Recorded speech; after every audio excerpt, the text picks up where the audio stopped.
Well, Max, of course, we can always count on you to handle yourself in a classy way. But give me an idea right now. Losing the belt.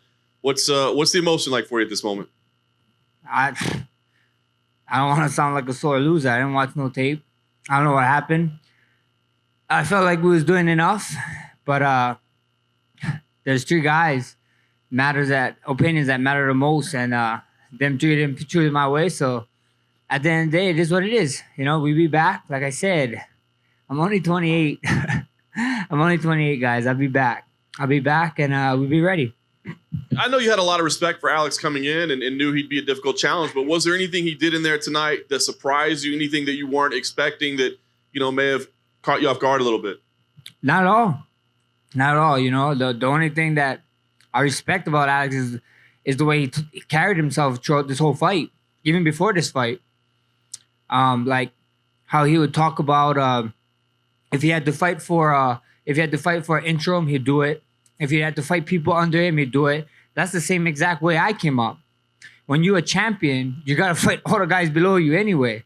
So this guy was already doing that and willing to do that, and that's what I respect about him. So at the end of the day, I'm gonna sit down with my team. I'm gonna sit down with Dana White, and we'll go from there. I know you say you thought you did enough. Were you and your team, were you scoring it along the way? I mean, did you have an idea of like how many rounds you had in the bank, what rounds you thought you took? I thought the first round I was filling him out. So he did what he did in the first round. Second round, I thought I was taking over, and then 3, 4, 5, I thought it was mine. But so in other ways, there's only three opinions that matter. Like the great Burt Watson said, don't leave that shit to the judges. They're gonna make you cry. So they made me cry twice in 2019. So that's choo choo forward to 2020. New year, new me. Last thing for me, Max. I mean, obviously it's up to the promotion, but I mean, given what you've accomplished and given your title reign and where people hold you in high regard, I mean, do you feel like you're the type of fighter that deserves an immediate rematch in a situation like this? I'm going to sit down with my team. Watch the tape, sit down with Dana. They hit me up. It is what it is. The fans make it happen. It is what it is. I'm a fighter. I fight. But it's a team decision with me. It's not a me thing.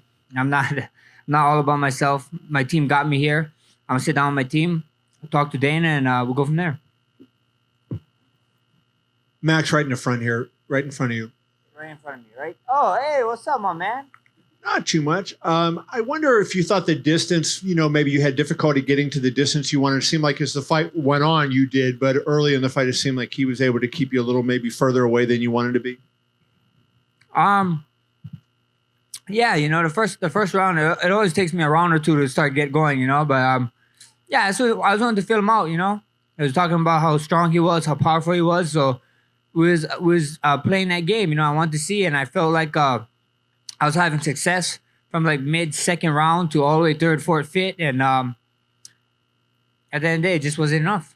And I wonder if you saw the main event and if you thought like the way Kamaru went out there and, he obviously was looking to finish that round there, even though it was a close fight. Did you kind of go to the fifth round feeling the same way, like, hey, I need to drop him or do something dramatic? I mean, I try to finish every fight, I go out there, I try to fight my fight.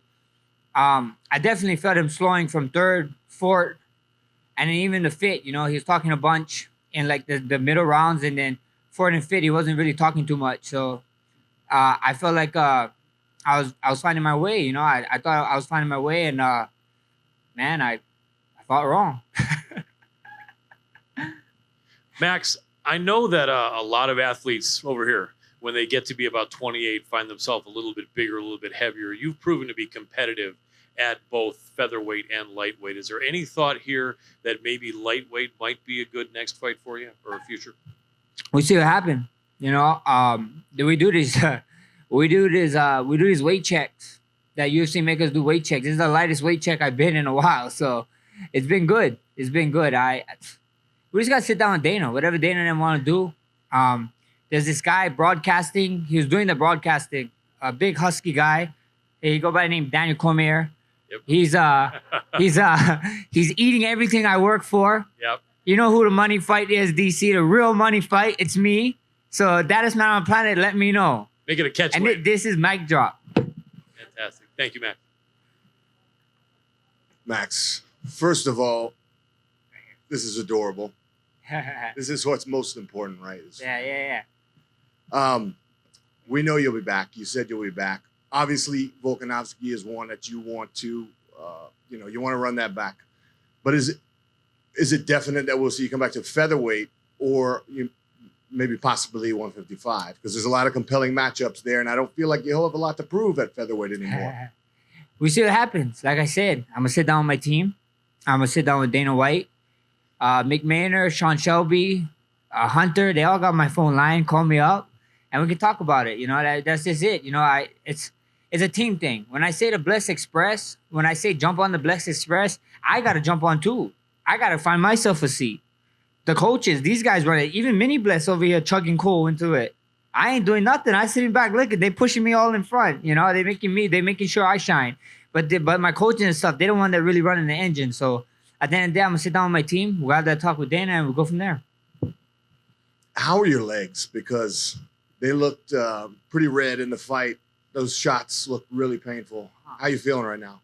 I feel great. I feel good. We could we'll go 5 more rounds right now. He said no. We can go 5 more rounds right now. This guy don't know what he's talking about. I'm gonna fight. We can end up fighting. Baby Yoda is about to get it. Thank you.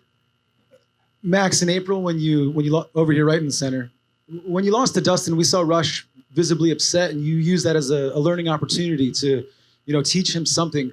What was his reaction tonight, and how were you able to, use this as a learning experience for him and yourself? I mean, the guy, his birthday is coming up in January 4th, and he just been telling me he wanted to go Disneyland. And I was telling him, you got to earn it. I don't know if you deserve that. And that last fight, you guys saw that during agony, he was crying ringside, Shaq console him and everybody.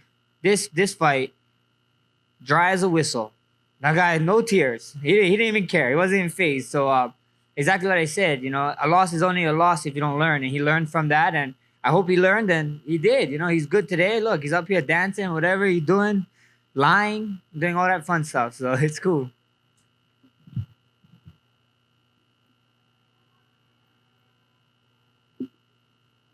Thank you, guys.